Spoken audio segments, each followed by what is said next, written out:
Talaga pong garapal ang desisyon ng COMELEC, garapal ang ginawang mga hakbang ni Abante kasama na yung pagtanggap sa deklarasyon na siya nanalo sa kabila ng desisyon ng Korte Suprema na walang legal na basihan ang second placer rule. At kung totoo na disqualified ang nanalo sa eleksyon, kinakailangan magkaroon ng special elections kasi nga dapat igalang ang mandato ng taong bayan. Kapag ikaw ay second placer lamang, wala kang mandato galing sa taong bayan. Bakit ka magpupumilit na umupo?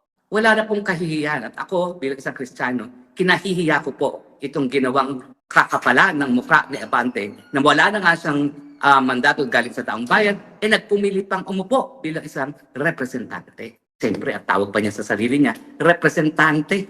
And yet, wala namang taong bayan na talaga sa kanya bilang representante. Kung hindi, si George Garcia. Kasi kahapon, nagsalita itong si Abante na kinakailangan daw ay tingnan ni Mayor Baste Duterte ang mga proyekto ni Congressman Pulong Duterte sa syudad ng Davao. At ang parang pinapasabi o sinasabi ni Abante ay marami daw anomalya sa mga proyektong yan. Well, sumagot naman po si Mayor Pulong dyan.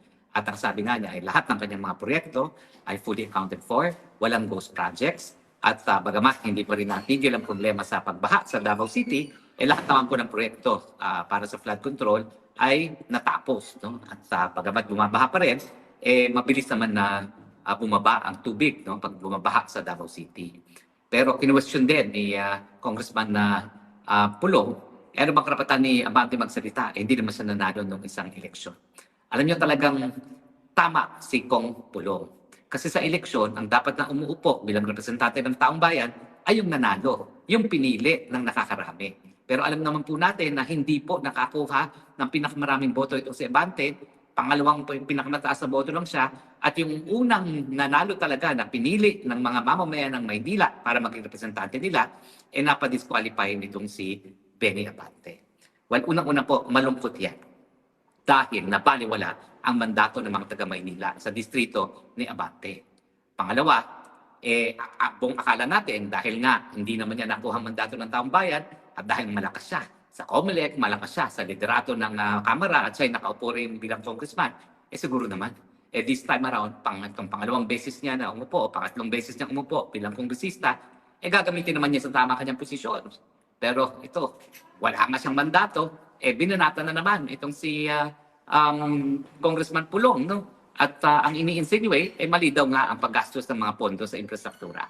Well, una, taapatan lang, wag sana pong magmalinis ang Abante. Siya po talaga ay sinasabi niya, alagad ng Panginoon bilang isang pastor, pero paano niya nagawa na ipagpilitan ng sarili niya sa isang posisyon na alam niya, kinakailangan magkaroon ng mandato ng taong bayan. The voice of the people is the voice of God. Sinuway niya. Sinuway niya dahil hindi naman siya pinigyan ng mandato ng taong bayan and yet nagpumilit na umupo bilang representante.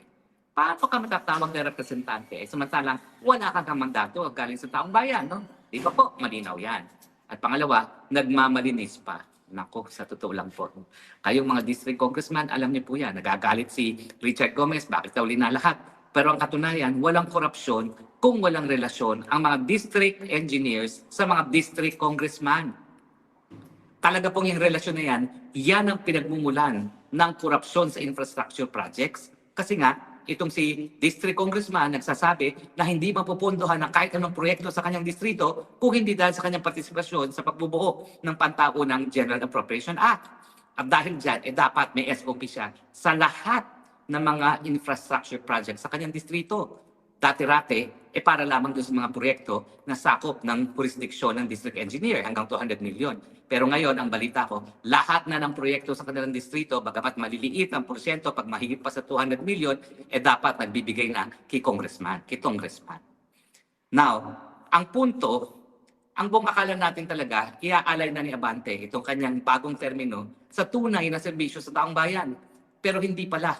Miski wala siyang mandato sa taong bayan, gagamitin pa rin niya sa mali, lalong-lalo na sa paninira sa mga kalaban ng administrasyon sa politika. At syempre, isa na dyan, si Kong Pulong. Pag inatake kasi nila si Kong Pulong, hindi lang nila inatake yung congressman, inaatake nila yung buong Duterte family. At syempre, ang talagang target nila, si Inday Sara Duterte. Bakit? Kasi sasabihin nila, Ang mga Duterte, sinasabi nila na sila ay laban sa korupsyon pero sila mismo ay corrupt. Well, kung Abante, pakita mo naman kung paano naging corrupt itong si Congressman Pulong, no? Dahil hindi naman po pwede yan na magpapasaring ka lang, wala ka namang ebidensya. Kung meron talagang ghost project na flood control sa Davao, ipakita mo. Kung yan ay nanggaling talaga sa distrito ni Kong Pulong, no? Kung meron talagang mga substandard, ipakita mo.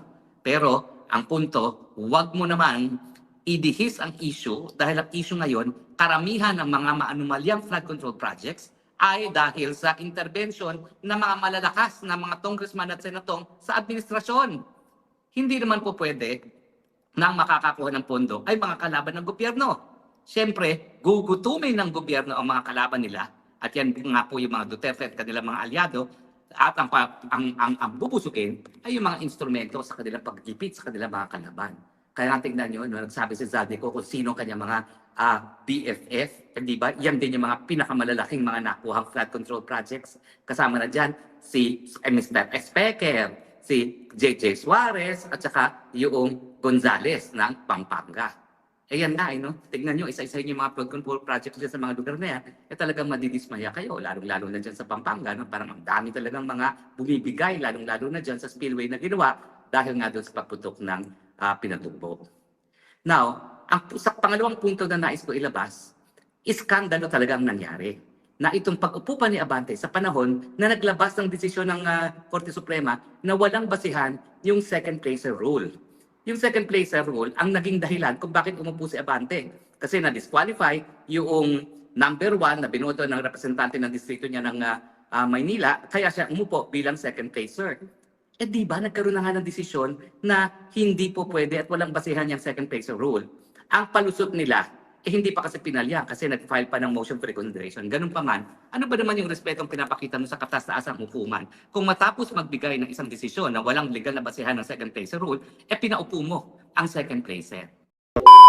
Grabe, tinulagsa mga kabayan ni Atty. Harry Roque, no, itong si Congressman Benny Abante patungkol nga po dito sa kanyang banat, no, dito sa mga Duterte, lalo dito kay Kong Pulong at kay Mayor Baste patungkol dito sa flood control project mga kababayan ni Kong Pulong na nakuha daw, no, nung panahon ni President Duterte mga kababayan. At yun po yung kanilang pinag-iingay sa media, yung 51 billion na projects, no, na nakuha ni Congressman Pulong nung panahon ni Pangulong Duterte. At ito naman yun mga kababayan, no? Ito yung nakikita natin dito sa picture. Ito yung Davao River at meron pang parke, no? Meron pang esplanade mga kababayan. At hindi lang po yan, marami po yan mga kababayan, no? Na mga proyekto na ginawa ni Kong Pulong doon sa kanyang distrito sa Davao City. At ito ngayon si Congressman Abante ay nag-iingay, no? At talagang pilit niyang idadawit itong kapalpakan sa mga flood control na mga anomalya at mga ghost project. Itong mga proyekto na flood control naman ni Congressman Pulong Duterte doon sa kanyang distrito sa Davao City mga kabayan.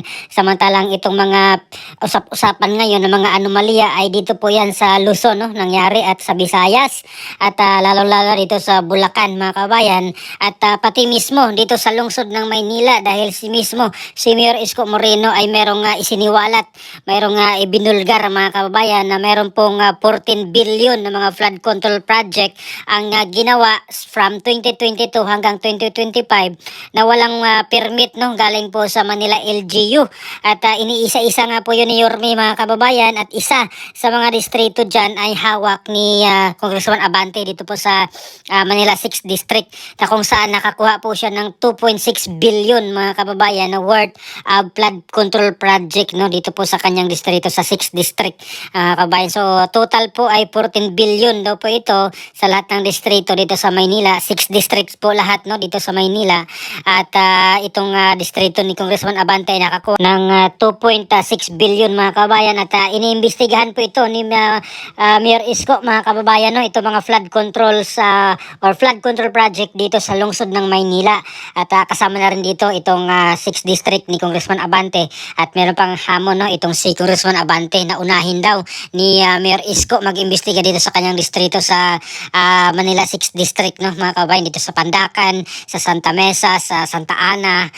Yun po yung mga distrito no na hawak ni Congressman Abante, or yun po yung kaya nasasakupan. At ito naman si Attorney Harry Roque, talang namang pinahiya no. Grabe itong si Abante mga kabayan, na unang-una hindi naman po siya nanalo no doon sa kanyang distrito nung nakarang eleksyon, dahil natalo po talaga siya ni Congressman Joey Uy mga kababayan. Nakakuha po siya ng 57,203 votes no itong si Congressman Joey Uy, samantalang itong si Bene Abante nakakuha ng 54,621 votes. So lamang po si Congressman Joey Uy ng 2,582 votes no laban dito sa kanyang katunggali na si Bene Abante. At si Bene Abante yung diniklarang panalo ng COMELEC dahil doon sa technicality na naghain po sila ng petition sa COMELEC at pinabura naman siya ng COMELEC mga kabayan, itong si Bene Abante. At although meron pang pwede pang mag-apila no itong si Congressman Joey Uy doon mismo sa Supreme Court, na rekta na siya doon. Questionin niya itong ginawa ng COMELEC mga kabayan, itong desisyon ng COMELEC, pati yung COMELEC and Bank na talagang pinanalo nila itong si Bene Abante dito sa pagka-congressman dito sa Manila 6th District. So meron pang tsansa mga kabayan no, na matanggal pa itong si Bene Abante. At diretso na po si siguro sa Supreme Court no, questionin yung desisyon na yun ng mga commissioners ng COMELEC mga kababayan. Although may katagalan po pag may ganitong mga ganitong usapin mga kababayan na protesta dito po sa eleksyon, ay matagalan pa no. Yung iba talaga ay pinapatagal pa lalo mga kababayan, mag-file pa ng mga motion yan hanggang matapos na lang yung termino, pahabain yung termino hanggang matapos na mga kababayan yung terminong 3 years ng congressman. At yun po yung isa sa mga strategy ng ginagawa nila para mapahaba yung pag-upo ni Congressman Abante no dito sa Kongreso ngayong 28th Congress. At ang punto naman dito ni Abante mga kababayan, kaya po nag-file po siya ng petition no, sa COMELEC itong nationality ni Congressman Joey na hindi daw po Pilipino, pero pinabulaan na naman po yan ni Congressman Joey na siya po ay Pilipino talaga mga kababayan. At ito nga yung issue ngayon sa flood control, itong si Abante ay nag-iingay no, ay dawit niya or pilit niyang isasali itong mga flood control na palpak, itong flood control project doon sa Davao, na yung baha na pag-usapan dito ay yung mga sirang flood control ay dito po yan sa Luzon mostly at doon sa Visayas. At sa Davao naman, aminado naman na may baha talaga, pero humuhupa din naman mga kabayan at wala naman pong nabalitaan pa no na nag-collapse o nawasak yung ginawang flood control projects doon sa Davao, lalo na doon sa distrito ni Congressman Pulong Duterte mga kabayan. At kita naman po ninyo itong esplanade mga kababayan, itong Davao River, mahaba po ito mga kababayan. At kita nyo naman itong ginawang parke doon mga kababayan no. Napakagandang tambayan po ito, may esplanade po doon. At kasama yan sa proyekto ni Kong Pulong sa flood control mga kababayan. Hindi lang pang sa baha, pero pwedeng pasyalan din ng mga tao doon sa Davao City.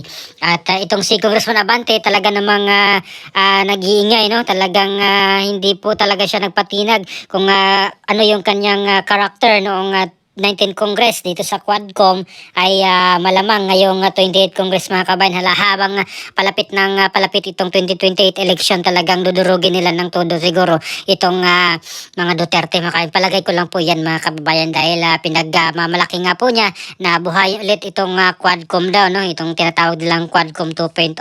So ano ba bang silbi yung Quadcom 2.0 nila kung talagang ang tatamaan talaga dyan ng husto itong mga Duterte mga kabayan, lalo na matunog po si BP Sara na tatakbo sa presidential election no, sa 2028, dahil pag mayroon silang makaladkad na isang Duterte ay damay-damay na po yan mga kabayan. Buong pamilya ng Duterte yung target talaga dyan, pero yung punot dulo or pinaka-objective talaga ay si BP Sara Duterte mga kababayan, para masira pa siya doon sa 2028 presidential election. Kaya para po sa aking opinion mga kababayan, itong ginagawa ni Congressman Abante, sana tigilan niya po ito.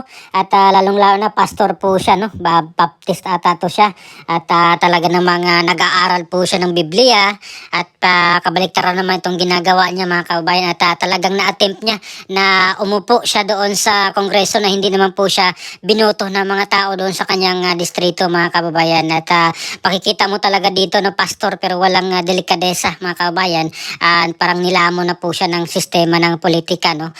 Mas nanaig yung makataong ano niya, makataong ambisyon, no, na maging congressman kaysa doon sa aral ng Panginoon, na aral ng Biblia, mga kabayan, na dapat tanggapin niya na talo na po siya doon sa eleksyon, pero talagang gusto niya pang manatili sa pwesto, no. Gusto niya pang maupo sa Kongreso kahit meron na pong desisyon din ang Korte Suprema, mga kabayan, na bawal na po itong second placer role, no, at hindi na po talaga niya ginalang itong desisyon ng mga taong bayan dyan sa 6th District, at hindi pa niya rin ginalang or hindi niya po sinunod itong desisyon ng Korte Suprema na bawal na po itong mga second placer, no. Hindi na po sila papayagang makaupo, no, itong mga second placer lang. So dapat dyan ay magkaroon po ng election ulit, no, mga kabayan, special election kung ganong case na disqualify yung nanalo, yung totoong nanalo, pero itong second placer ay dapat out na doon, mga kabayan, at magsaga ulit ng special election, mga kabayan. Yun dapat ang gagawin, pero hindi na po nangyari dahil itong si Congressman Abante ay sakim sa kapangyarihan, kaya talagang ginamit niya itong kapangyarihan niya na gusto manatili po sa kanyang pwesto, mga kabayan, dyan sa Kongreso. So ano pong opinion dito, mga kabayan, sa mga statement ni Atty. Harry Roque at itong mga banat ni Congressman Abante patungkol dito sa mga Duterte? Please comment down below. Maraming salamat. God bless po sa ating lahat.